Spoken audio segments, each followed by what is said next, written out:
The Elam Tamils in Sri Lanka urgently need for Human Rights Council to provide the necessary technical assistance and capacity building to protect their rights to self-determination. Today marks 32 years since death of the martyr Elam Tamil Thiliban born Rajaya Parthiban, who fasted to death on hunger strike. Thiliban began his fast on the 15th of September 1987, which 1 lakh people gathered around ground for Elam Tamils. He began his fasting with 5 demands. He passed away after refusing food and water for 11 days.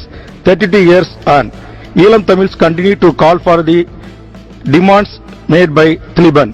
Mr. President, 10 years after the end of the war against Elam Tamils, it is time for the Human Rights Council to call for independent international investigation and for referendum for Tamils to exercise the right to self-determination.